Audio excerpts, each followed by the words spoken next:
Hello and welcome to another episode of Snakes Territory, part of the Foul Territory Network. Be sure to like this video, subscribe to our channel, maybe leave us a 5-star review wherever you get your podcasts. I am Jesse Friedman alongside Jack Sommers. Jack, we said it going into the series against the Rockies. It was going to be tough to come away with a sweep in that environment, even against a lesser opponent such as the Rockies. But Diamondbacks, nonetheless, able to come away with a series win. They take 2 out of 3. And in the finale on Sunday, Jack, D-backs win 8-6. Was maybe a little bit more exciting than people would have liked at the end. But a win is a win, and you'll certainly take a series victory in that ballpark. Yeah, I mean, look, they probably should have had a sweep. I mean, a few more hits with runners in scoring position on Saturday, and they have a sweep. But they took care of business today. The offense scored in 4 different innings. They put up 8 runs, and they had to overcome one poor bullpen performance. But they held on and got the job done and won the game. So they come back home 22-23. They survive a 3-3 road trip. And now it's time to really turn on the jets and start doing some damage.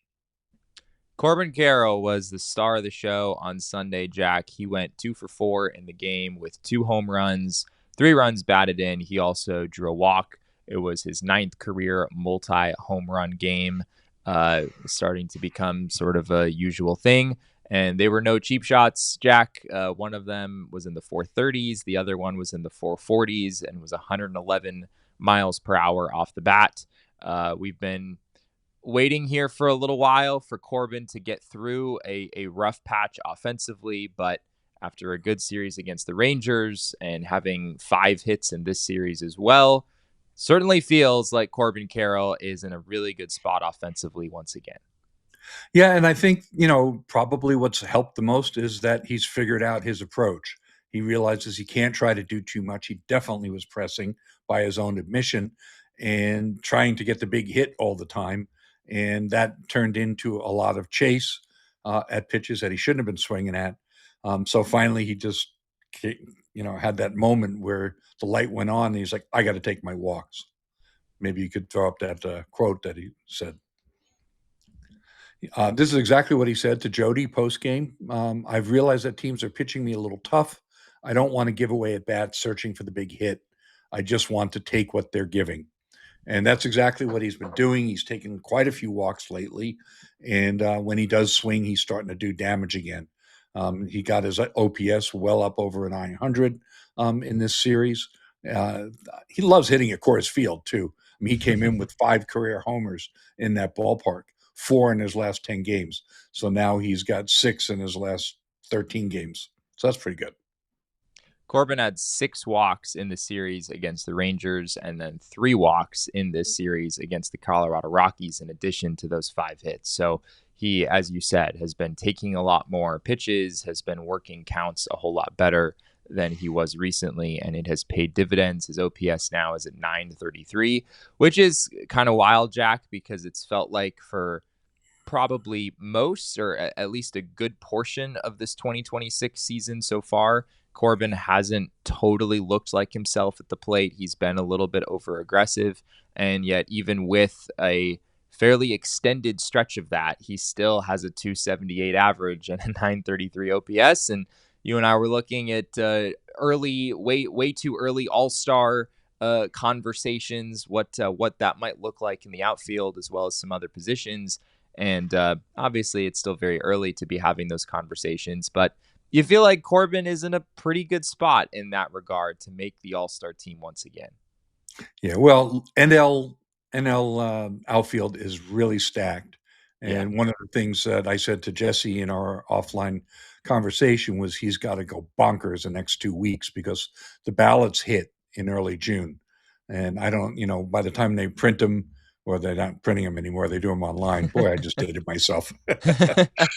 Hey, I remember that too, Jack. I remember that too. Good days. But if he can, if he can get on a real hot streak here with the power numbers, that'll go a long way. So when they do open the balloting, he's got a chance to jump up and grab some votes.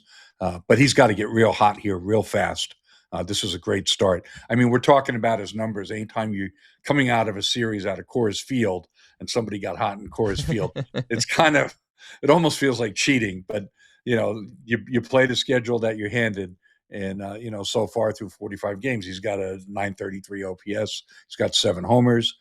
He leads the league in triples.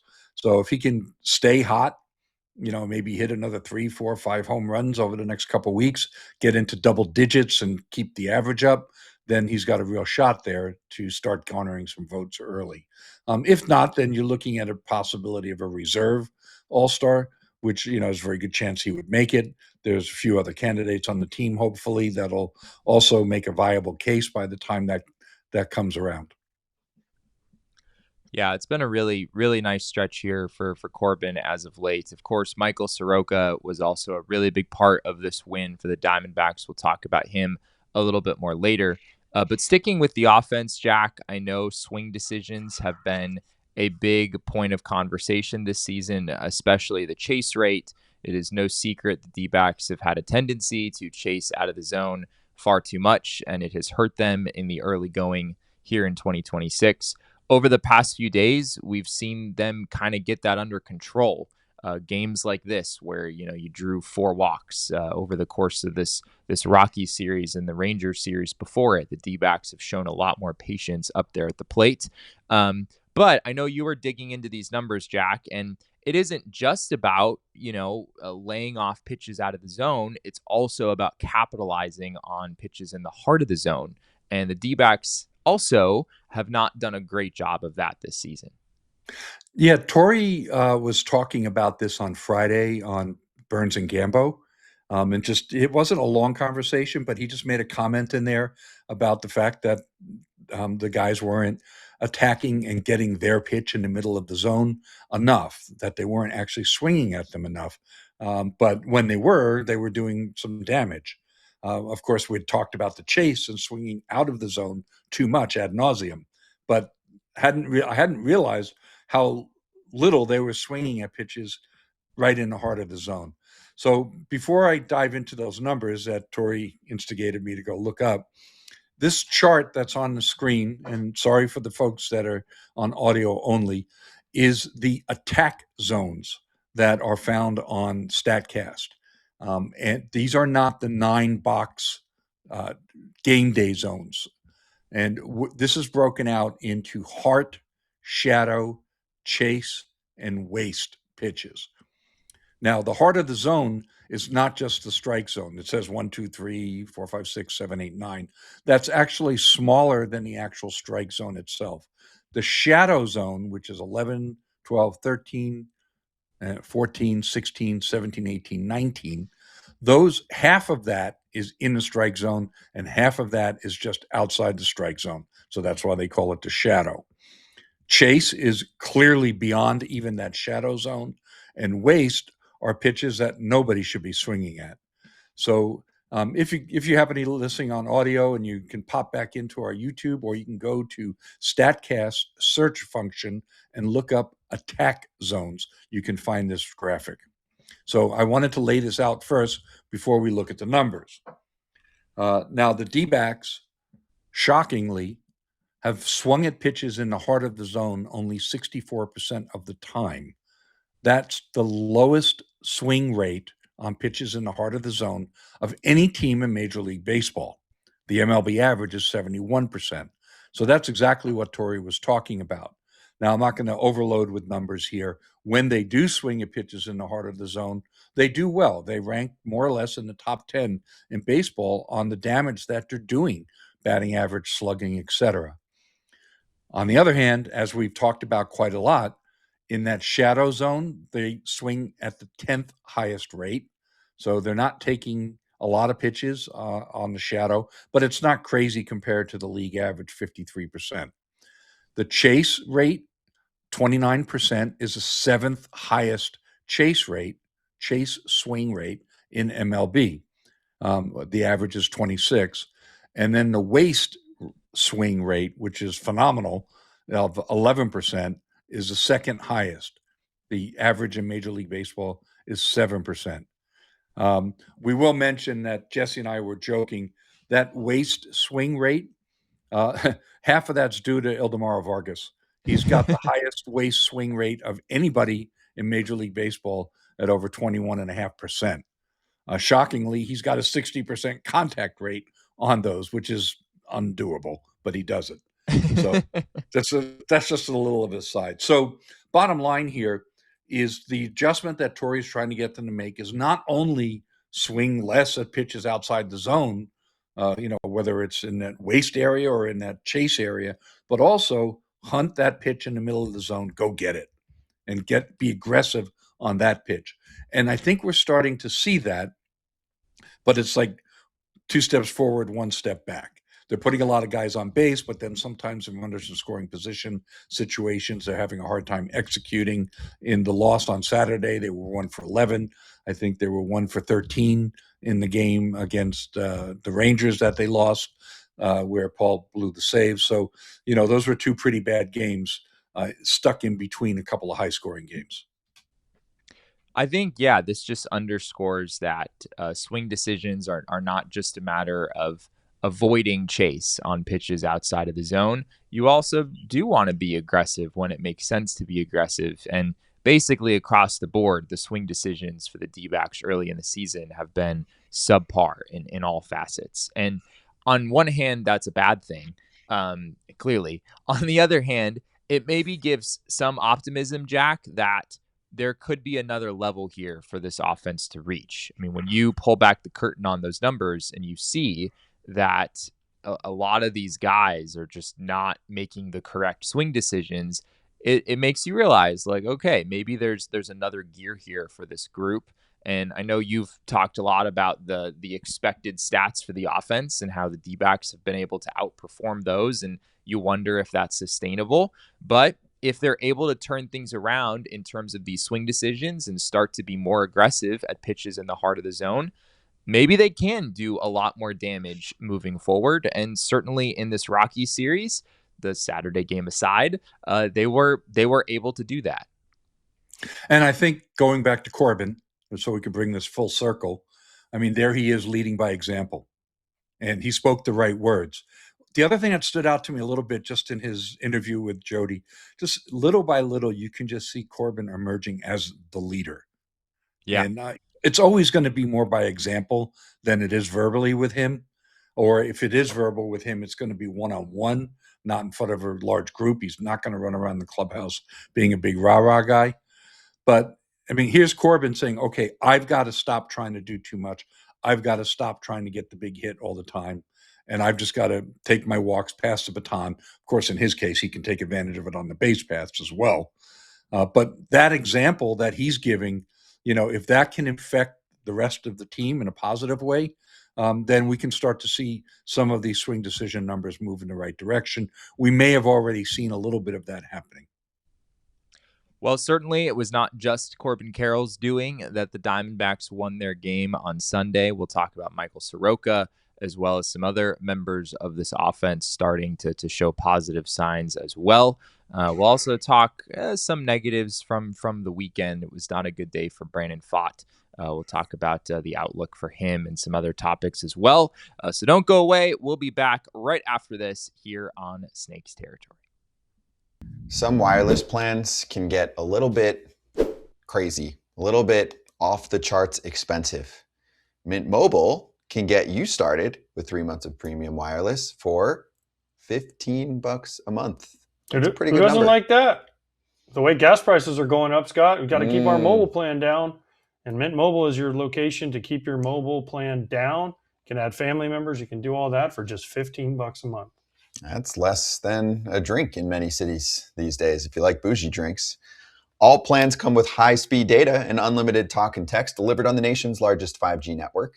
If you like your money, Mint Mobile is for you. Shop plans at mintmobile.com/territory. That's mintmobile.com/territory. Upfront payment of $45 for 3-month 5 gigabyte plan required, equivalent to $15 a month.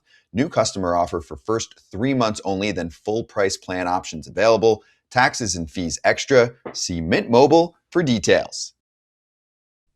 As always, we really appreciate all of you being here with us on YouTube or on the audio-only platform of your choice.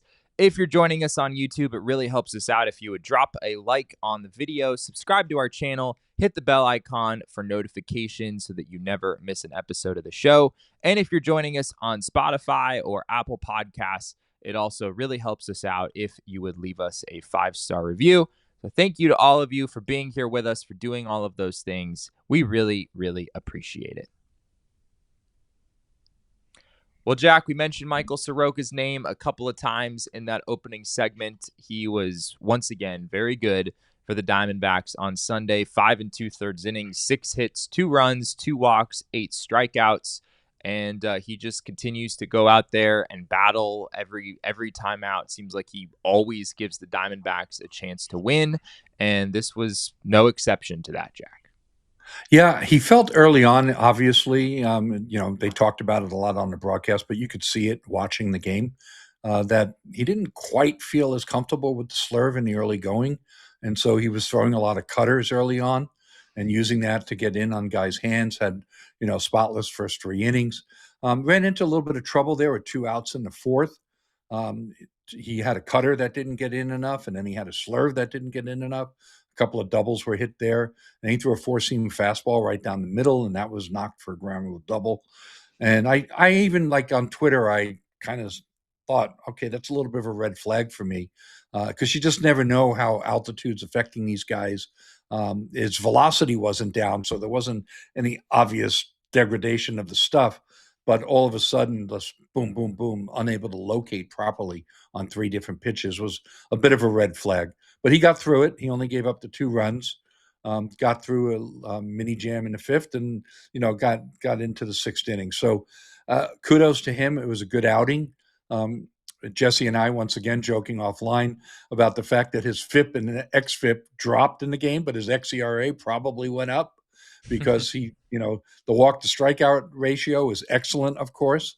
He didn't give up a homer, but there were 7 hard hit balls. And at the time that he came out of the game, the Rockies had a 281 expected batting average.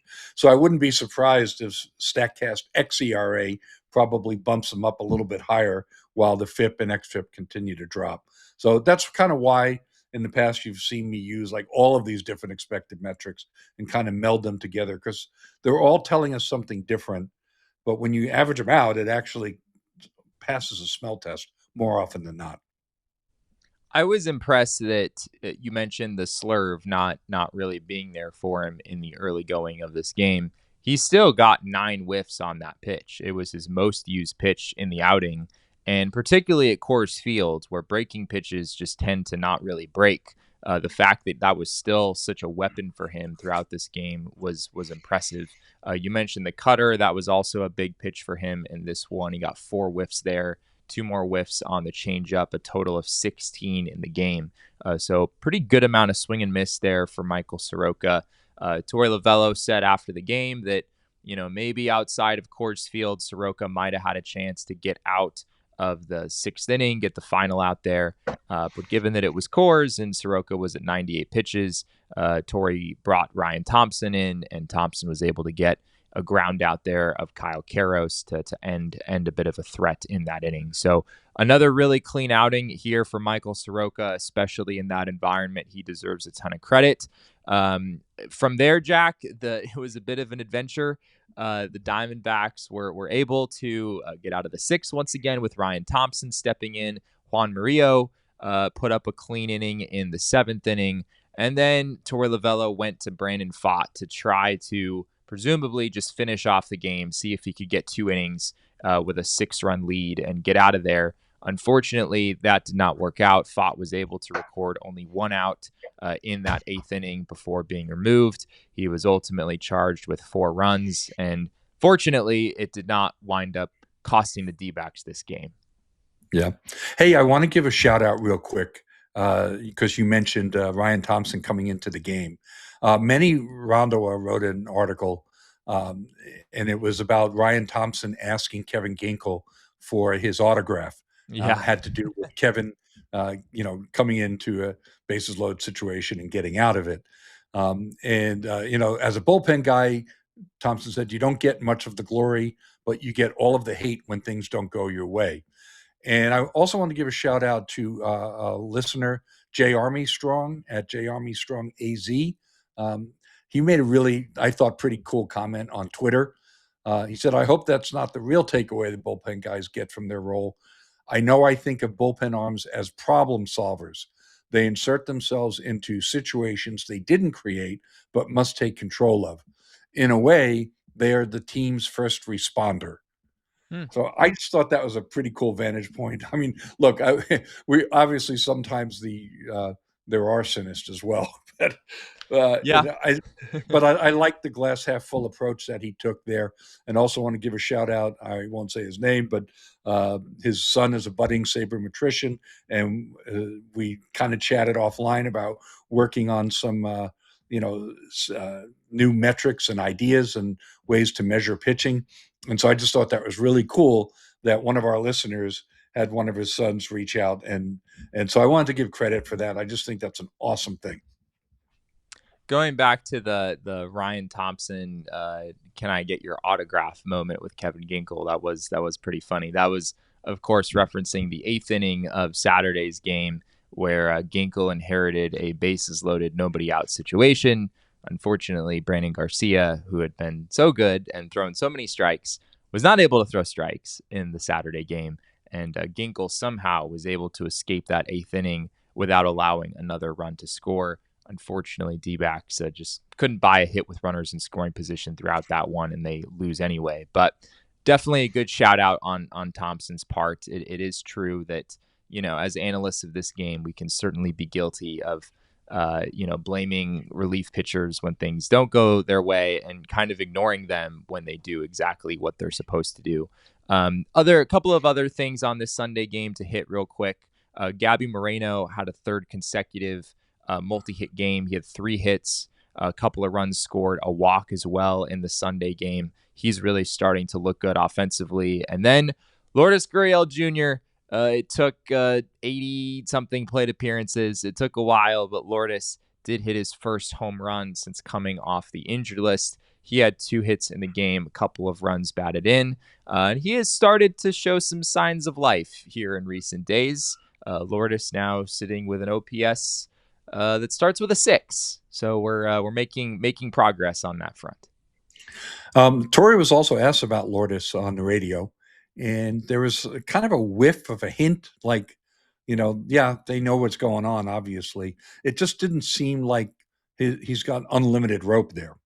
Yeah. Like his leash, while not, choking at him just as yet, but it certainly is not an unlimited, situation where he just plays no matter what. So Lourdes needs to get it in gear, and he has been hitting better lately. And we've seen him go through just horrific slumps and then absolutely crazy hot streaks. So hopefully this is the beginning of one of a patented Lourdes Gurriel hot streaks. He needs to get on one, because if he dives back into another deep slump, come early mid-June, he's going to start losing playing time. Looking at some takeaways here from the series as a whole, I guess sticking with Lourdes, you can see his numbers for the series on the screen: 5 for 12, a home run, 3 RBIs, double in there as well.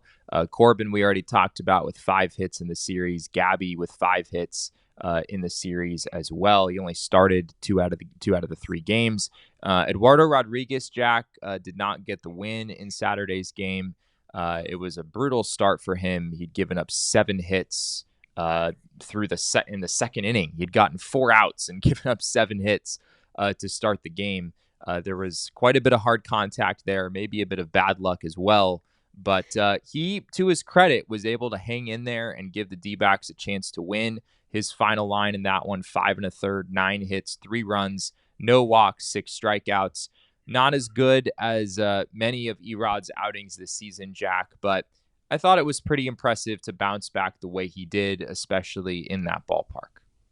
I mean, 0 walks, 6 Ks, no homers. And, I think he had like a 529 BABIP against in that game. So obviously, a little bit of hit unlucky there on a couple of instances. He really probably shouldn't have given up 9 full hits, So he pitched well. I mean, he gutted it out. He didn't have his best stuff. And he still challenged hitters. He threw strikes. He didn't back off the strike zone. So Yeah. I was impressed. I mean, I was more encouraged than not. Even though his ERA went up a tick, but actually his FIP and xFIP went down, and I just felt like it was a much better outing than we say that a lot. Oh, he pitched better than his final line. Well, the 9 hits and 3 runs don't look great, but the overall body of work was much better than that.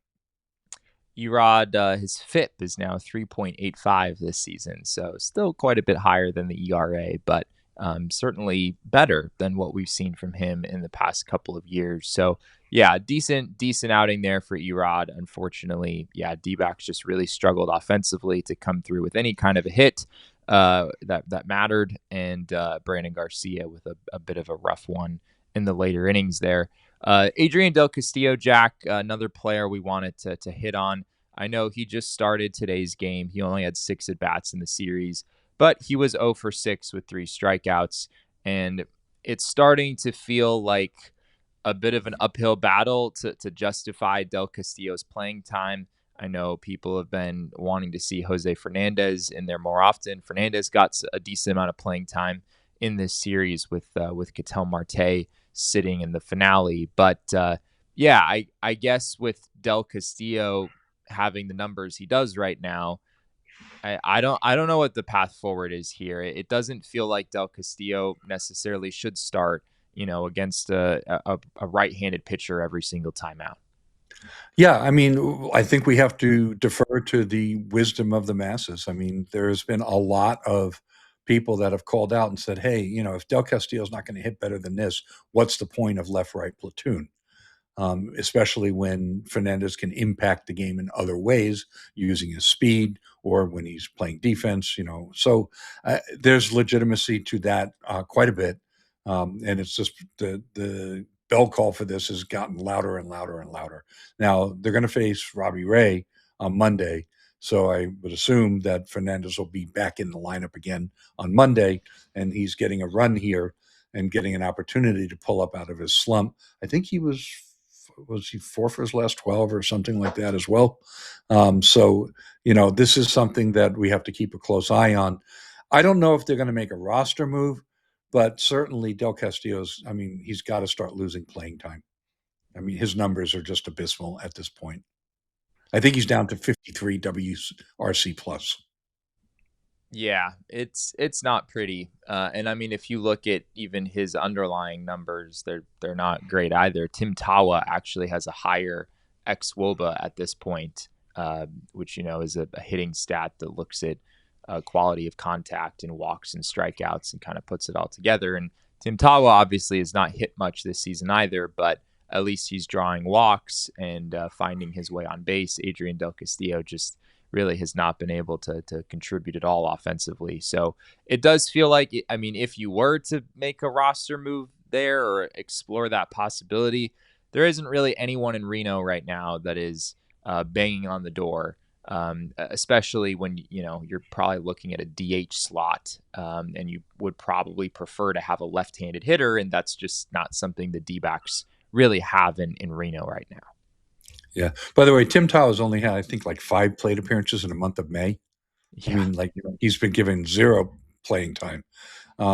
It's probably time to cut Del Castillo's playing time in half, if not more. Yeah, it'd be tough to decide, which righties are you going to give to Del Castillo and which righties would you give to Fernandez or whatnot. I imagine the Diamondbacks advanced data people would maybe go to work there and try to figure out who the optimal matchups would be there. I could do that. That's exactly what I used to do for the team. There you go. Yeah, you're just I could probably look into that and look at pitcher and hitter tendencies and see which guys are better matchups for Fernandez than amongst the righties for sure. Well, in terms of roster moves, I know another player that people are thinking about is Brandon Pfaadt. The long reliever thing has just not really worked for him, and we are going to talk about that a little bit more later in the episode. We'll also look ahead to the D-backs series against the San Francisco Giants. Before we do that, though, it is time for our Daily Dingers segment here on Snakes Territory.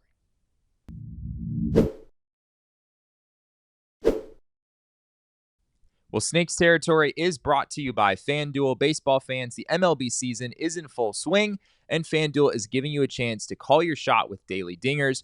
Joining the action is easy. Just make your free pick on who's hitting a home run in their game. And if you're right, you'll get a profit boost to use on your next bet for a chance at extra winnings. It's just another reason why FanDuel is the home of home runs. Jack, I'm going to go first with my pick here because I'm tired of you stealing mine. So I'm taking Gabriel Moreno with Robbie Ray on the mound in the opener of that Giant series.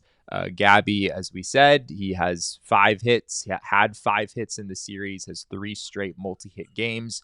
It feels like he can just kind of get hot and stay hot for a while at times. And you always like him with a left-handed pitcher on the mound. And Robbie Ray has had a bit of a home run problem this season. He's up at 1.8 home runs per 9 up to this point in the year. So feels like a decent opportunity for Moreno to go yard. Yeah. By the way, I wish I'd had Corbin for Game 3 from this past week. I had him for Game 1. Unfortunately, that didn't work out. I'm going to go with Lourdes. I'm going to ride the hot hand. I think that Lourdes is entering patented Lourdes Gurriel hot streak. He's going to certainly be out there in the lineup facing the left-hander Robbie Ray. And I'm going to go. I just can see it in my mind, just that classic Lourdes swing with a nice high drive into the left field bleachers. Well, there you go. To make your pick, head over to fanduel.com/podcast to get started. That's fanduel.com/podcast to opt in for daily dingers and make your free pick on who's hitting a homer. Play ball and swing for the fences on FanDuel, an official partner of Major League Baseball. No purchase necessary. Opt-in required. Bonus issued as non-withdrawable profit boost tokens. Restrictions apply, including any token expiration and max wager amount. See terms at sportsbook.fanduel.com. Gambling problem? Call or text 1-800-GAMBLER. Well, Jack, Brandon Pfaadt has been a long reliever for the Diamondbacks here for about a month or so, and hasn't been great. Has not been great. He was pretty solid in his first outing in the role, 6 1/3 innings of 1-run ball against the Blue Jays. That was a game that was over by the time Pfaadt entered. And since then, he's had a couple of good outings, maybe. I know his last time out against the Rangers, he threw 3 scoreless innings and had 5 strikeouts, looked really sharp there. But outside of that, I mean, I think it really is pretty much the Blue Jays game that was good since Pfaadt transitioned into this long relief role. Certainly, it was not a good one for him on Sunday. Just a third of an inning, 2 hits, 4 runs, a hit batter, a walk. He couldn't throw strikes, Jack, and he allowed a couple of hits as well. It just feels like Brandon Pfaadt is not real reliable in any capacity right now. Yeah, he's lost. I mean, it's unfortunate. It's sad, but right now he needs to go to Reno and he needs to work on things. Maybe he needs to go to the complex and work on things. I don't know, but he needs a makeover. He needs overhaul, and it's just not working out for him in the bullpen. He's not able to make any improvements or corrections there. At one point in time, we said that there was no question that Brandon Pfaadt was amongst 13th best pitchers that the team has. But right now, that's just simply not the case. Yeah. It can and should be in the near future if they can figure this out. But they got to take a beat here and help him figure it out. And if they do that, then they can salvage what's, the rest of his season. I think that he should go back to Reno, stay stretched out, work on whatever he needs to work on. The pitching experts are going to have to figure that out because sooner or later, somebody's going to probably falter, right? And they're going to need him. Or maybe it's waiting till the trade deadline. But look, I know it's Coors Field. If you can't bring your long reliever in an 8-2 ball game and he can't get you more than 1 out, then it's just not workable. It's not viable. So they need to make a move. Now, who would they make a move for? There's popular candidates. A lot of people talk about Gilbert Diaz as a possibility. Of course, a lot of people have been clamoring for Cade Stroud. There's a couple other guys they could consider at this point, but it doesn't really matter who they bring back. Right now, they just have to try somebody else. I think the staying stretched out piece is definitely valuable there. Like, this isn't, and maybe this is the way that you could sort of spin this to the public. Like, yeah, we want Brandon to work on some things, but we also like the idea of him getting stretched out. And it's been difficult for the Diamondbacks to find enough opportunities for him lately, given the number of innings that their starting pitchers have suddenly been able to cover. In terms of who the guy would be that you would bring back, yeah, a little bit hard to say. Gilbert Diaz, 20 and a third innings this season with a 1.77 ERA. So he's maybe the trendy name there. Taylor Rashi has been pretty good in Reno this season. He has a 0.93 ERA. Granted, when he was in the big leagues earlier this year, things did not go particularly well for him. Andrew Hoffman is, of course, an option in Reno as well. He has pitched decently well since the D-backs sent him down, but he also has more walks than strikeouts, even though the run prevention has been decent there. So yeah, maybe this is why the move doesn't happen, Jack, that I'm not sure you can clearly identify someone who's like a much better option than Brandon Pfaadt at this point, but it still wouldn't shock me if the D-backs made that move. Well, going into a few details here, I mean, Gilbert Diaz has a walk per nine rate of 5.12, and that's before today. I think he gave up a couple of hits. I don't know if he walked anybody today. So his FIP and XFIP and all that are almost 2 runs higher than his ERA. Also, when I look at his batted balls, I think his line drive rate is around 25%, and you kind of worry about that a little bit, because his fastball is kind of straight. So, yeah. Is he going to be hittable? Don't forget you have Philip Abner still there. I mean, his ERA is over 6, but his peripherals are all good. His FIP and XFIP are in the 3s. And then Cade Stroud, he just got blown up yesterday, gave up 6 runs while recording 1 out. And that ballooned his ERA up to 5.87, and his FIP is 5.62. So, it's not like he's lighting it up. Dre Jameson's a popular pick for a lot of guys, but he's not doing particularly well. His ERA is near 7. His FIP is near 6. So there's like no clear candidate, like, got to have this guy. With Rashi, I mean, his FIP and XFIP, or at least his FIP is sub 4, but, we know what it is, right? We know what kind of stuff he has. So I don't know who they would look to amongst that group. Now, another dark horse maybe is Thomas Hatch. I mean, he's been doing fairly well in the starter's role, and they could bring him up to replace Pfaadt as a long man. They have 2 open spots on the 40-man roster. Yeah. That may force them to make another move later when they activate a couple guys off the 60, i.e. Jordan Lawler and Pavin Smith, but that's 3 weeks away. So they can worry about that when the time comes. If they have to bring in Thomas Hatch and then, DFA somebody or whatever, I don't think that's going to be the end of the world. So don't overlook Thomas Hatch as a possibility too. Yeah, that could make some sense. I mean, he would be able to give you more length than a lot of these other guys, and the D-backs are in a stretch here of 23 games in 24 days. So maybe they'd be reluctant to trade a long reliever for, more of a 1-inning guy. Yep. By the way, Hatch, he's got a 4.3 ERA and a 5.53 FIP. And, I do want to put into perspective, because in Reno, that works out to, better than league average by a fair amount. Give me 1 sec. There we go. Pop that open. So his ERA minus is 75, and his FIP minus is 101. So his ERA minus is 25% better than league average for the PCL in Reno, and his FIP minus is league average, even though it's 5.53. So when we look at Reno numbers, I mean, you don't really start to get wobbly until you're like a 6. Yeah, it is absolutely wild. Well, yeah, we'll see what the D-backs decide to do there. Wouldn't shock me if they sent down Brandon Pfaadt. And frankly, that was a move that a couple months ago it would have been hard to see that happening. But I think we're just at a point with Pfaadt where he just kind of needs to figure things out, and keeping him stretched out also makes sense in the bigger picture. So we'll see what happens there. D-backs are heading back home, Jack. They are taking on the San Francisco Giants here for a 3-game series.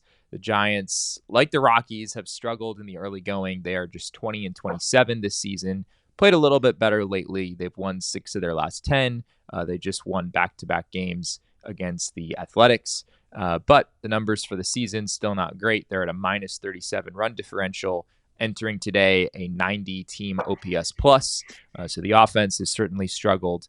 And then the pitching is also a little below average, or has been so far, at a 98 ERA plus. So another opportunity, Jack, for the Diamondbacks to take care of business, see if they can win another series.